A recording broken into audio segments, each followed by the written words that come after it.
Larsen fra firmaet MBX er i Tokyo for at fremlægge et tilbud for sin japanske forretningsforbindelse.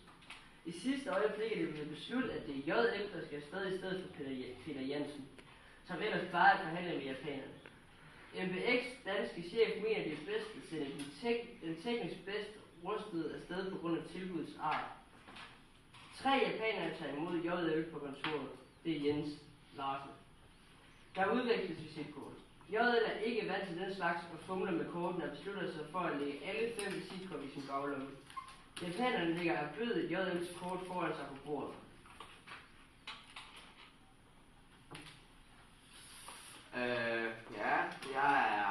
Jeg er Jens, og jeg kommer fra MBX, så det er mig, som der ved mest om jeres produkt.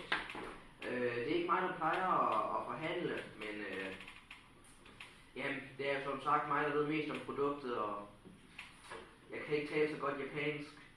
Altså, jeg kan sige, I can rate, what can you do? Jodel er den eneste, der lærer, og han giver sin sidemand en albu i siden.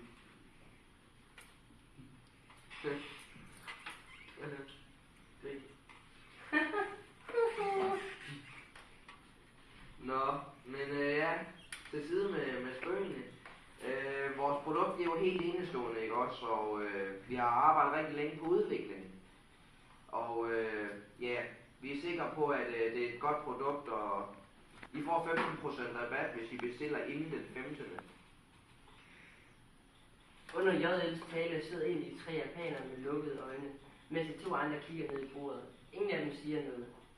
Sådan går der 30 sekunder. JL kigger bordet rundt og siger så: vil I have, at jeg skal gentage tilbuddet?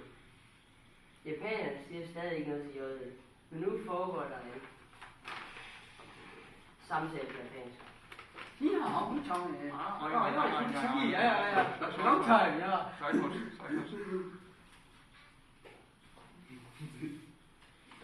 Det er et udmærket tilbud, Mr. Jens. Ja, ikke? Det synes jeg faktisk også, så at det er et rigtig godt tilbud, hvis jeg skal sige det. Men betyder det, at I accepterer det? Det er et udmærket tilbud, og vi vil også være interesseret i at lave forretning med BMX. Hvad så med leveringstiderne? Ja, vi er som tilfreds med de ydelser, vi har fået tidligere. Ja, det kunne jeg forstå. Men altså, altså levering, det finder vi ud af.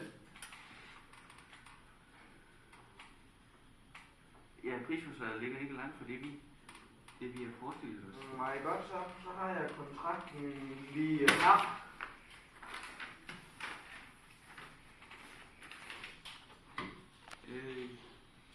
Ja, vi vil tænke over det. Men godt så, jeg har et fly, jeg skal nå, så jeg vil bare smutte. Ja, jeg vil overveje et forslag. Hej hej.